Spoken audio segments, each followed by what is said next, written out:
الحمد لله نحمده ونستعينه ونستغفره ونؤمن به ونتوكل عليه ونعوذ بالله من شرور أنفسنا ومن سيئات أعمالنا من يهده الله فلا مضل له ومن يضلله فلا هادي له ونشهد أن لا إله إلا الله وحده لا شريك له ونشهد أن سيدنا ومولانا محمدا عبده ورسوله أما بعد أعوذ بالله من الشيطان الرجيم بسم الله الرحمن الرحيم يا أيها الذين آمنوا لا تبطلوا صدقاتكم بالمن والأذى كالذي ينفق ماله رئاء الناس ولا يؤمن بالله واليوم الآخر فمثله كمثل صفوان عليه تراب فأصابه وابل فتركه صلدا لا يقدرون على شيء مما كسبوا والله لا يهدي القوم الكافرين صدق اللہ مولانا العظیم۔ حضرات محترم، روحانی امراض کے سلسلے کی بات چل رہی ہے۔ اسراف اور بخل پہ ہم بات کر چکے۔ اس دفعہ جو ایک اور خطرناک مرض ہے، دکھاوا، ریاکاری، اس کے بارے میں کچھ عرض کرنا ہے۔ قرآن مجید کی بہت سی آیات اس مرض کو بیان کرتی ہیں، اور یہ مرض ایسا مرض ہے جس طرح بخل میں نے کہا تھا کہ بخل دو قسم کا ہے، ایک تو جہنم میں لے جائے گا اور ایک آپ کے درجات کو کم کر دے گا، لیکن دکھاوے اور ریاکاری میں ایسا کوئی مسئلہ نہیں ہے۔ یہ سارے کا سارا ہی جہنم میں لے جانے والا ہے، چاہے یہ تھوڑا ہو یا زیادہ ہو، کیونکہ حضور صلی اللہ علیہ وسلم نے ارشاد فرمایا، جس کا مفہوم یہ ہے کہ دکھاوا اور ریاکاری جو ہے یہ ایک شرک اصغر ہے، اور شرک جو ہے اللہ کسی حال کے اندر معاف نہیں کرتا۔ آپ کو معلوم ہے کہ اللہ رب العزت نے ارشاد فرمایا قرآن مجید کے اندر کہ اللہ ہر گناہ کو معاف کر دے گا لیکن شرک کو معاف نہیں کرے گا۔ اس لیے ہمیشہ اپنی دعاؤں کے اندر میرے محترم بھائیوں اس بات کو شامل رکھا کریں کہ یا اللہ جب ہم تیری بارگاہ میں حاضر ہوں تو ایسا نہ ہو کہ شرک ہمارے ساتھ ہو۔ بعض شرک ایسے ہوتے ہیں انسان کو پتہ نہیں چلتا، لیکن اللہ کے رجسٹروں میں، اللہ کی کتابوں میں وہ بطور شرک درج ہوتے۔ پچھلی جو طویل عرصے کی ہماری زندگی جو گزری ہے، یعنی پوری زندگی میں میں نے 2-3 ایسے افراد دیکھے ہیں جنہوں نے کہا کہ ہمارے لیے بس ایک دعا کرنا کہ یا اللہ شرک سے پاک رکھو، باقی کسی کو اس کی فکر نہیں کہ یہ کتنا بڑا مرض ہے۔ اللہ کا احسان ہے کہ مسلمان جو ہے، جو شرک اکبر ہے، یعنی جو ظاہر شرک ہوتا ہے 2 4 10 20 100 50 اللہ کو ماننا، ایسا تو کوئی مسلمان بھی نہیں کرے گا، الحمدللہ، اللہ کا شکر ہے۔ لیکن شرک اصغر جو ہے، جس کو شرک خفی بھی کہا جاتا ہے، یہ تقریباً ہمارے ہر ایک کی زندگی میں شامل ہے۔ اس کو شرک خفی کہتے ہیں اس لیے کہ پوشیدہ ہے، بعض اوقات انسان کو پتہ نہیں چلتا اور یہ ہمارے اندر داخل ہو چکا ہوتا ہے۔ ان میں سے سب سے اہم اور سب سے خطرناک یہی ریاکاری، دکھاوا اور نمود و نمائش ہے۔ قرآن مجید کی جو آیت سورہ بقرہ کی آیت نمبر 264 ہے، یہ میں نے آپ کے سامنے تلاوت کی ہے، اور یہ آیت خاص مسلمانوں کو مخاطب کرتی ہے۔ یا ایھا الذین آمنو، یہ آیت اس سے شروع ہو رہی ہے کہ اے ایمان والو، جو ایمان لے ہیں، جو مسلمان ہیں، لا تبطلوا صدقاتکم، اپنے صدقے خیرات کو ضائع نہ کرو، بالمن والاذی، احسان جتلا کر اور اذیت دے کر۔ یعنی دو طرح سے ضائع ہوتا ہے ہمارا صدقہ خیرات، یعنی جس کو صدقہ خیرات کیا ہے اس پر احسان جتا دیا کہ میں نے صدقہ خیرات کیا ہے۔ تو دیکھیے صدقہ خیرات کرنے کے بعد اگر آپ نے یہ امید رکھی کہ وہ بھی میرے ساتھ کوئی ہمدردی کرے گا، میرے ساتھ کوئی نیکی کرے گا، تو پھر اللہ سے کیا لینا ہے؟ اصل صدقہ یہ ہے کہ نیکی کر دریا میں ڈال، بھول گئے بس ختم، تو لینا تو ہم نے اللہ سے ہے، اس سے تو کوئی بدلہ نہیں لینا۔ اور اگر یہ امید کر لی کہ اسی سے مجھے بدلہ ملے گا، بزرگ تو یہاں تک کہتے ہیں اگر کسی کو آپ نے کچھ دیا، اس نے آپ کا شکریہ ادا کیا، تو یہ بھی گویا بدلہ ہو گیا۔ یہاں تک بھی احتیاط کیجئے کہ وہ شکریہ بھی آپ کا ادا نہ کرے، اس طریقے سے خفیہ طریقے سے ادا کیجئے۔ ایک ہے احسان جتانا، دوسرا والاذی، اور دل آزاری کر کے، صدقہ بھی دیا دل آزاری بھی کر دی۔ کالذی، جس طرح کے، ینفقو مالہ، اس شخص کی طرح جو اپنے مال کو خرچ کرتا ہے، ریا الناس، لوگوں کے دکھاوے کے لیے، ولا یؤمن باللہ والیوم الآخر، اور وہ روز آخرت پر اور یوم اللہ پر اور روز آخرت پر ایمان نہیں رکھتا۔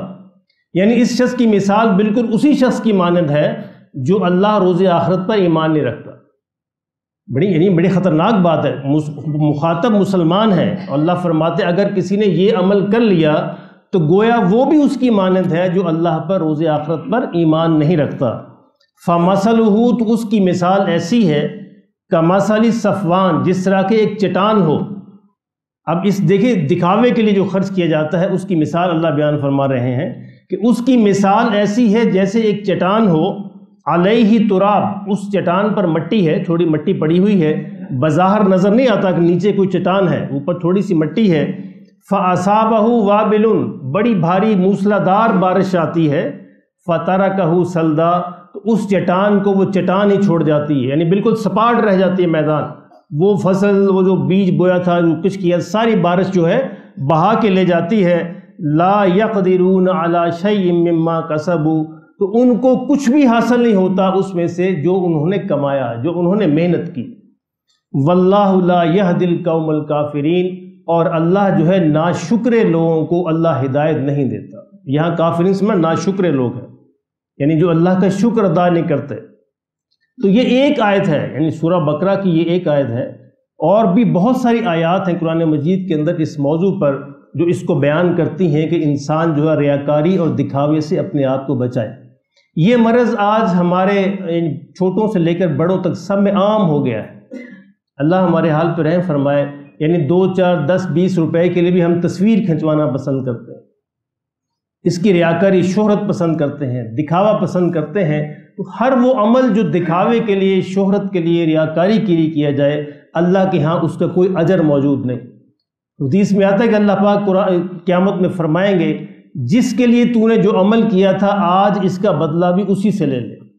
اللہ تو جانتا ہے، یعنی ہمارا معاملہ تو اس ذات اقدس کے ساتھ ہے، جو کچھ ہم بولتے ہیں اللہ اس کو سنتا ہے، جو کچھ ہم کرتے ہیں اللہ اس کو دیکھتا ہے، حتیٰ کہ ہمارے دلوں پر جو گمان گزرتے ہیں اللہ اس سے بھی واقف ہے۔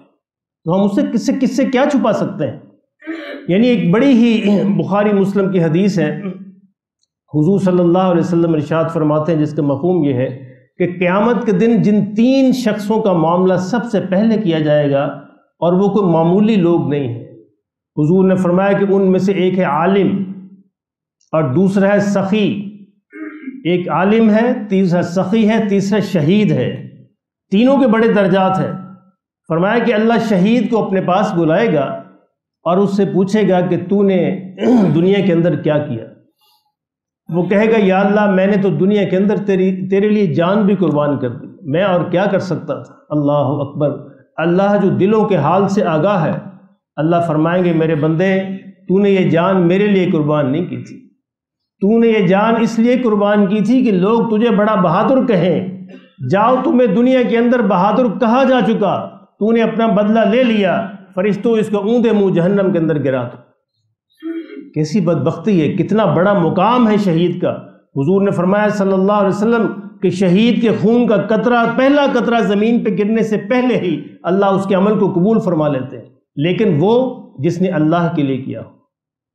اور اللہ کے لیے کون سا عمل ہوتا ہے؟ اللہ اس کو جانتے ہیں۔ اللہ شرک کو، اللہ دکھاوے کو، اللہ جو ہے اس کو پسند نہیں فرماتے۔ اللہ بڑا بے نیاز ذات ہے، تنہا ذات ہے، اس معاملے میں اللہ بڑی غیرت کا مظاہرہ فرماتے ہیں۔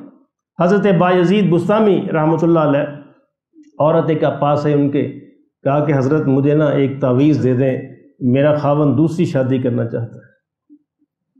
حضرت نے فرمایا کہ جب شریعت تیرے خاوند کو دوسری شادی کرنے کی اجازت دیتی ہے تو بایزید کون ہوتا ہے تعویذ دینے والا؟ میری کیا حیثیت؟ عورت نے عجیب بات کی، آگے سے اس نے کہا کہ حضرت اگر شریعت مجھے کہتی تو میں آپ کے سامنے اپنے گھونگھٹ تو الٹتی، آپ کو اپنا چہرہ دکھاتی تو آپ دیکھتے کہ میں کتنی خوبصورت ہوں، تو آپ بھی یہی کہتے کہ اتنی خوبصورت عورت کے ہوتے ہوئے دوسری شادی کی کیا ضرورت ہے؟ اب اس نے دلیل دی۔ اب حضرت نے یہ بات سنی تو سر جھکا لیا اور خاموش ہو گئے، گویا بالکل اپنی کسی اور ہی کیفیت کے اندر چلے گئے۔ وہ عورت تھوڑی دیر بیٹھی رہی، جب حضرت نے توجہ نہ فرمائی تو چلی گئی۔ کافی دیر کے بعد اب آپ کو کچھ ہوش آیا تو مریدوں نے کہا کہ حضرت کیا بات ہوئی؟ ابھی تو عورت نے اپنا نقاب الٹا بھی نہیں تھا، آپ پہلے وجد کے اندر چلے گئے۔ کہا کہ ارے نہیں، یہ بات نہیں تھی، میں تو یہ سوچ رہا تھا ایک فانی عورت کو اپنے فانی حسن پہ اتنا گمان ہے کہ وہ اپنا شریک برداشت نہیں کرتی، تو میرا مالک جو ان سب کا خالق اور مالک ہے، جو اللہ فانی ہے، وہ اپنا شریک کیوں برداشت کرے گا؟ تو شرک سے اللہ بڑا بے نیاز ہے، شرک سے بڑا بیزار ہے۔ تو حضور نے فرمایا کہ اللہ کہیں گے کہ تو نے دنیا کے اندر اس لیے عمل کیا تھا کہ لوگ تجھے بہادر کہیں، لوگ تجھے بڑا جواں مرد کہیں، تجھے تمغے ملے، جاؤ تجھے تمغے مل چکے، بہادری کہی جا چکی، تمہاری شہرت ہو چکی، تمہارا اجر تمہیں دنیا میں مل چکا، آج تمہارے لیے جہنم ہے۔ اسی طرح سخی کو اللہ کے دربار میں لایا جائے گا، سخی سے اللہ پوچھے گا تو نے دنیا میں کیا کیا؟ فرمایا کہے گا یا اللہ ساری عمر سخاوت کی، تیرے راستے میں خرچ کیا، غریبوں کی مدد کرتا رہا۔ اللہ کہیں گے بندے کس کے لیے کیا؟ کس کے لیے کیا؟ میرے لیے کیا؟ نہیں، تو نے میرے لیے نہیں کہا، تو نے کیا کہ لوگ تمہیں بڑا سخی کہیں، تیری شہرت ہو دنیا کے اندر، تو بڑا فیاض ہے، تو بڑا سخی ہے، تو دنیا کے اندر تو نے اپنا بدلہ حاصل کر لیا، آج میرے پاس تیرے لیے کچھ نہیں، جاؤ اسے جہنم میں ڈال دو۔ عالم کو بلایا جائے گا کہ تو نے کیا عمل کیا؟ یا اللہ ساری عمر قرآن پڑھایا، حدیث پڑھائی، تیرے دین کی تبلیغ کی، فرمایا کس کے لیے کی؟ میرے لیے کی؟ نہیں، تو نے کی کہ لوگ تجھے عالم کہیں، تجھے سلام کریں، مولوی صاحب، علامہ صاحب، پیر صاحب، جناب فلاں صاحب، فلاں صاحب، تو تجھے سلام ہو چکے، دنیا کے اندر تیری شہرت ہو چکی، تو نے اپنا بدلہ اجر حاصل کر لیا، آج میرے پاس تیرے لیے کچھ نہیں، جاؤ اس کو جہنم کے اندر گرا۔ اللہ اکبر۔ میرے محترم دوستو، جب شہید اور عالم اور سخی ان درجات کے لوگ جو ہیں ان کے اعمال ضائع ہو سکتے ہیں تو ہماری کیا حیثیت ہے؟ اس لیے میرے محترم بھائیوں، اپنے اعمال کی حفاظت کیا کرو، عمل کرنا اور پھر عمل کی حفاظت کرنا، عمل کو بچا کر جنت تک لے جانا، عمل کو بچا کر قیامت تک لے جانا، یہ بڑا اہم ہے۔ عمل کر کے یہی نہیں چھوڑ جانا، ان اعمال کو ساتھ لے کے جانا ہے، اللہ کی بارگاہ میں پیش کرنا ہے اور وہاں کھرے اور کھوٹے کا فیصلہ ہونا ہے۔ یہ دکھاوا اور ریاکاری تو اتنا خوفناک مرض ہے۔ ایک بڑے محدث سے حدیث لکھتے رہے ساری عمر، اللہ کے حضور پیش ہوئے، اللہ اکبر، کسی نے خواب کے اندر دیکھا، پوچھا کہ حضرت کیا معاملہ ہوا؟ رو پڑے، کہا کہ ساری عمر حدیث لکھی، ساری عمر حدیث پڑھائی، ساری عمر حدیث کی تبلیغ کی، اللہ کے حضور پیش ہوا تو اللہ نے کہا کہ کیا لائے ہو؟ کہ یا اللہ ساری عمر تیرے نبی کی باتیں کی، تیرے نبی کی باتیں پڑھائیں اور لکھیں۔ کہا کہ میرے لیے کیا تھا، اس لیے کہا تھا کہ لوگ تجھے بڑا محدث کہیں، بڑا مفسر کہیں، بڑا عالم کہیں، جا تیرے پاس، میرے پاس کچھ نہیں ہے تیرے لیے۔ کہا کہ بس یہ دیکھ کر میں تو سجدے میں گر گیا کہ مولا تو مجھے بچا لے، مجھے معاف فرما دے، مجھے معاف فرما دے۔ اللہ نے کہا کہ دیکھ، ہم جو ہے ایسا نہیں، اعمال کو ضائع کرنے والے نہیں ہیں، تیرا ایک عمل میرے پاس محفوظ ہے، جاؤ آج اس کے بدلے تمہیں بخش دیتا ہوں۔ پوچھا کہ یا اللہ وہ کون سا عمل ہے؟ فرمایا کہ ایک دن تو بیٹھا حدیث لکھ رہا تھا، تیرے قلم کو سیاہی لگی ہوئی تھی، ایک مکھی آ کر تیرے قلم پر بیٹھ گئی کہ اپنی پیاس بجھا لوں، تو نے اپنا ہاتھ روک لیا تاکہ مکھی کی پیاس بجھ جائے، پھر لکھ لوں گا، تیرا صرف وہ عمل میرے لیے تھا۔ اللہ اکبر، جا آج اس مکھی کے صدقے تمہیں بخش دیتا۔ بڑی ذات ہے، بڑی ذات ہے۔ اپنے اعمال کے خدا کے لیے اپنے اعمال کی حفاظت کیجیے۔ ایسا نہ ہو کہ دنیا کے اندر تو بڑے بڑے اعمال کیے ہوں اور جب اللہ کے حضور پیش ہوں تو خالی ہاتھ ہو۔ حضور نے فرمایا صلی اللہ علیہ وسلم کہ قیامت کے دن بعض لوگ آئیں گے جن کے پاس پہاڑوں جیسے اعمال ہوں، پہاڑوں جیسے اعمال، لیکن سارے کے سارے رد کر دیے جائیں۔ تو آج کا ہمارا موضوع ہے دکھاوا اور شرک اور ریاکاری۔ ریاکاری اور دکھاوا اور نمود و نمائش جو ہے یہ ایک مخفی شرک ہے، شرک خفی ہے، شرک اصغر ہے۔ جو بندہ بھی اس کو اختیار کرتا ہے گویا شرک خفی کو اختیار کرتا ہے۔ اس لیے ہر وقت اپنے آپ کو پرکھتے رہیے، ہر وقت اپنے آپ سے سوال کرتے رہیے کہ میں نے یہ عمل کیوں کیا۔ اس کا بڑا آسان حل یہ ہے، کوئی بھی عمل کرنے سے پہلے، کرتے ہوئے اور کرنے کے بعد اپنے آپ سے سوال کیجئے کہ میں نے یہ عمل کیوں کیا۔ اگر کہیں بھی دل کے اندر، تنہائی کے اندر سوال کیجئے، ہر بندہ اپنے آپ کو جانتا ہے۔ سیلف انالیسس یہ کوئی بڑا مشکل نہیں ہے، دوسروں کے سامنے تو ہم کچھ بھی بن سکتے ہیں، لیکن تنہائی میں اپنے سوال کیجئے، میں نے فلاں خرچ کیوں کیا، میں نے فلاں عمل کیوں کیا، میں نے فلاں کی مدد کیوں کی، کیا اس لیے کی کہ وہ بھی میری مدد کرے؟ دیکھیے بڑا آسان سی بات ہے، جنازہ ہوتا ہے جنازہ، اچھا یار میں نہ گیا تو وہ کی کہے گا، کیسے ہوتا ہے نا؟ شرک ہے، شرک خفی ہے، ریاکاری ہے۔ آج میں نے اس کے جنازے پہ، حتیٰ کہ جنازوں کا ہمارا یہ حل ہوتا ہے، میں اس کے جنازے پہ نہ گیا تو میرے گھر کسی کے جنازے پہ کون آئے گا؟ فلاں میرا دوست تھا، فلاں رشتہ دار تھا، رشتہ دار کیا کہیں گے؟ کوئی کیا کہے گا، یہ ریاکاری ہے۔ دیکھنا یہ ہے کہ اللہ کیا کہے گا، یعنی اپنے آپ سے سوال کر لیا کریں، اللہ کیا کہے، میں نے یہ عمل کیا تو اللہ کیا کہے گا، میں نے یہ عمل نہ کیا تو اللہ کیا کہے گا۔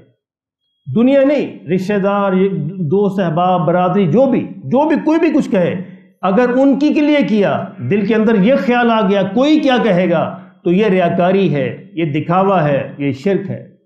ایک آخری واقعہ عرض کرتا ہوں، میں نے ہمیشہ عرض کیا کہ یہ واقعہ ہے اتنا خوبصورت، ہمیشہ یاد رکھنا چاہیے۔ جنگ قادسیہ کی جنگ وہ ہے جس میں ایران فتح ہوا سیدنا عمر رضی اللہ تعالیٰ عنہ کے زمانے میں۔ تو قادسیہ کی جنگ کے اندر سپہ سالار تھا رستم، بڑا بہادر مشہور تھا، اور کوئی اس کے مقابلے کے اندر جانے کی جرت نہیں کر رہا تھا۔ ایک غیر معروف صحابی، ایک غیر معروف سپاہی جس کا سپہ سالار تھے حضور صلی اللہ علیہ وسلم کے ماموں حضرت سعد بن ابی وقاص رضی اللہ تعالیٰ عنہ، یہ حضور کے ماموں ہیں، یہ سپہ سالار تھے اور بیمار تھے، اس جنگ میں اندر بیمار تھے، یعنی عملی طور پر جنگ میں حصہ نہیں لے سکے۔ کہا کہ ایسے کرو میرے لیے اوپر ایک خیمہ بنا دو تاکہ وہاں سے دیکھ کر میں فوج کو ڈائریکشن دیتا رہوں، ہدایات دیتا رہوں۔ تو ایک خیمہ بنا دیا گیا۔ انہوں نے دیکھا کہ ایک سپاہی بڑی بہادری کے ساتھ لڑ رہا ہے اور پہچان نہیں پا رہے کہ پتہ نہیں ہے کون ہے۔ اسی سپاہی نے مقابلہ کیا رستم کا، جو سپہ سالار تھا ایرانیوں کا، اس سے مقابلہ کیا اور مقابلہ کرنے کے بعد اس کو شکست دے دی اور اس کو قتل کر دیا، اس کا سر کاٹ لیا۔ اب اس زمانے کے اندر بادشاہوں اور جرنیلوں ان سب کا یہ رواج تھا کہ اپنے سروں پہ بڑے بڑے تاج پہنتے تھے، ہیرے جواہرات لگے ہوئے۔ اس کے سر پہ بھی ایسا ہی تاج تھا، کروڑوں کے ہیرے جواہرات لگے ہوئے تھے۔ اب جس سپاہی نے اس کا سر قلم کیا وہ تاج اٹھا لایا۔ اب وہ سارا کا سارا جو بھی سامان تھا وہ سپہ سالار کے پاس جمع کرواتے تھے، وہ مال غنیمت میں شامل ہوتا تھا، اور اس فتح کے بعد جو ہے جنگ کے اختتام پر اس کو تقسیم کیا جاتا تھا سپاہیوں کے اندر۔ تو یہ بھی کروڑوں کا وہ جو تاج تھا وہ اٹھا لایا اور اٹھا کے حضرت سعد بن ابی وقاص رضی اللہ تعالیٰ عنہ کے پاس حاضر ہوا کہ یا امیر یہ قبول فرمائیے، اس کو مال غنیمت میں رکھ لیجیے۔ اب حضرت سعد ان کو نہیں پہچانتے، قریب آنے پہ بھی نہیں پہچانا۔ حضرت سعد نے پوچھا کہ بھائی اپنا نام تو بتاتے جاؤ کہ جب مال غنیمت تقسیم ہو تو میں تمہارا خیال رکھوں۔ اللہ اکبر! اس غیر معروف اجنبی آدمی نے، تاریخ جس کا نام بھی نہیں جانتے، اللہ جانتے ہیں، اس نے کیا کہا؟ عجیب بات کہی کہ امیر جس کے لیے میں نے یہ عمل کیا تھا وہ میرا نام جانتا ہے، یہ کہا اور چل دیے۔ حضرت سعد بن ابی وقاص ہمیشہ یاد کیا کرتے، پتہ نہیں کون تھا کہ جس کے لیے میں نے وہ عمل کیا تھا وہ میرا نام جانتا ہے۔ مسلمانوں، کیا آج ہم یہ کرتے ہیں؟ گویا کہ ہم یہ کہتے ہیں کہ اللہ ہمیں نہیں جانتا، اللہ ہماری باتوں کو نہیں سنتا، اللہ ہمارے حالات کو نہیں دیکھتا، اللہ ہمارے خیالات کو نہیں بھانپتا۔ اللہ سب کچھ کرتا ہے اور وہ سب کچھ کے بغیر سب کچھ کر سکتا ہے۔ ہم جو کرتے ہیں اللہ اس کو دیکھتا ہے، ہم جو بولتے ہیں اللہ اس کو سنتا ہے، حتیٰ کہ ہمارے دلوں پر جو گمان گزرتے ہیں اللہ اس سے بھی واقف ہے۔ ہمارا معاملہ کوئی معمولی ذات کے ساتھ ہے؟ ہمارا معاملہ کوئی دنیا والوں کے ساتھ ہے؟ جو شخص یہ سمجھتا ہے کہ مجھے اللہ کے حضور پیش ہونا ہے، وہ اپنے آپ سے سوال کیا کرے کہ میں نے یہ عمل کیوں کیا، اور میں نے یہ عمل نہیں کیا تو کیوں نہیں کیا؟ کہ اللہ نے اس سے پوچھنا ہے۔ We have to justify each and every step before اللہ سبحانہ وتعالی۔ اللہ کے حضور کھڑے ہو کے ہمیں جسٹیفائی کرنا اپنے ایک ایک عمل کو کہ یا اللہ میں نے یہ عمل کیا تو کیوں کیا تھا، اگر نہیں کیا تو کیوں نہیں کر سکا تھا۔ اگر ہم جسٹیفائی کر سکے ویل اینڈ گڈ، معافی ہو جائے گی، جسٹیفائی نہ کر سکے تو پکڑے جائیں گے۔ ہمیں جواز پیش کرنا ہے اپنے ہر عمل کا، ہر قول کا، ہر بول کا، ہر لمحے کا جواب دینا ہے۔ معمولی بات نہیں ہے۔ اللہ ہمارے حال پر رحم فرماتا ہے۔ ہم جو کرتے ہیں اور جس کے لیے کرتے ہیں وہ ہمارے ناموں کو جانتا ہے، ہمارے دلوں کو بھی جانتا ہے، ہمارے خیالات کو بھی جانتا ہے۔ اس لیے میرے محترم بھائیوں، خدا کے لیے اپنے اعمال کی حفاظت کیجیے۔ ایسا نہ ہو کہ پہاڑوں کے برابر ہم عمل کر رہے ہوں اور ریاکاری، دکھاوے اور شہرت سے ضائع ہو رہے ہیں۔ صرف ضائع نہیں ہوں گے بلکہ الٹا اثر ہوگا، شرک کے اندر گن کر اللہ اوندھے منہ ہمیں جہنم کے اندر گرا دے۔ جو پیچھے میں نے 2-3 بیماریاں جو بیان کی تھیں، یعنی اسراف تھا یا بخل تھا، وہ تو ایسی ہیں کہ ان سے بچا جا سکتا ہے، یعنی وہ شرک میں داخل نہیں ہوتی، اور ان میں سے کچھ ایسی ہیں جو جہنم میں گرائیں گی، کچھ ایسی ہیں جو تھوڑے درجات کو کم کر دیں گی۔ لیکن یہ دکھاوا، ریاکاری، نمود و نمائش، یہ تھوڑا سا بھی ہو تو یہ تھوڑا سا بھی شرک ہے، اور شرک کا ایک ذرہ بھی جہنم میں لے جانے کے لیے کافی۔ اللہ ہمارے حال پر رحم فرما دے۔ ایک مسلمان عالم تقریر کر رہے تھے، ایک ہندو کھڑا ہو گیا کہ جناب سمجھ نہیں آتی، آپ عجیب باتیں کرتے رہتے ہیں کہ شرک اور شرک جو ہے جہنم میں لے جائے۔ کیسے لے جائے گا؟ ہم بھی اتنے بڑے بڑے عمل کرتے ہیں، ہم بھی بڑے ہسپتال بناتے ہیں، ہم بھی بڑے خیرات کے کام کرتے ہیں، ہم بھی یہ کرتے ہیں، ہم بھی وہ کرتے ہیں، ہمارا یہ عمل کیوں ضائع ہو جائے گا؟ مولانا نے کہا کہ دیکھو برخوردار بات سنو، اگر تمہاری بیوی ہو، تم اس سے شادی کرو، بڑی اچھی ہو، بڑی خوبصورت ہو، سگڑ ہو، سلیقہ شعار ہو، خدمت گزار ہو، ساری کی ساری خوبیاں اس کے اندر موجود ہو، ساری خوبیاں، اور وہ کہے کہ بس کبھی کبھی کسی غیر مرد کے پاس جایا کروں گی، کیا اجازت دو گے؟ اس کا جی نہیں، یہ کیسے ہو سکتا ہے؟ اس نے کہا ساری خوبیاں موجود ہیں، وہ تمہاری ساری خدمت کرتی ہے، ہر ضرورت پوری کرتی ہے، سلیقہ شعار سب کچھ موجود ہے، بس ایک ہی برائی ہے کہ کبھی کبھی کسی غیر مرد کے پاس جاتی ہے۔ اس نے کہا جی یہ ایک ہی برائی اس کے سارے عملوں میں پانی پھیر دیتی ہے، ایک برائی ہے، یہ تو سب پہ بھاری ہے۔ انہوں نے کہا میرے بھائی ایسے ہی شرک بھی ایسی برائی جو سب پہ پانی پھیر دیتا ہے۔ مسلمان چاہے بڑے بڑے کام کرے، جو مرضی کرے، ہسپتال بنائے، مسجدیں بنائے، جو مرضی بنائے، سارے کام کرے، لیکن شرک کا اگر ذرہ بھی آ گیا تو اس کے باقی سارے اعمال پر پانی پھیر دے۔ بعض گناہ ایسے ہیں کہ نیکیوں کو ختم کر کے رکھ دیتے ہیں، اور بعض نیکیاں ایسی ہیں کہ گناہوں میں نیکیوں میں بدل دیتی۔ اس لیے ہر عمل پر اپنے آپ سے سوال کیا کریں کہ میں نے یہ کیوں کیا۔ اس کیوں کا جواب خود ہی آپ کو مل جائے گا کہ اللہ کے لیے کیا تھا یا کسی اور کے لیے کیا تھا۔ کسی اور کے لیے کیا تھا تو ابھی مہلت باقی ہے، خدا کے لیے توبہ کر لیجئے، استغفار کر لیجئے، اور اگر اللہ کے لیے کیا تھا تو اللہ قبول فرمائے، آسان فرمائے، اور ہمارے لیے جنت کا ذریعہ بنائے، سنت ادا فرمائے۔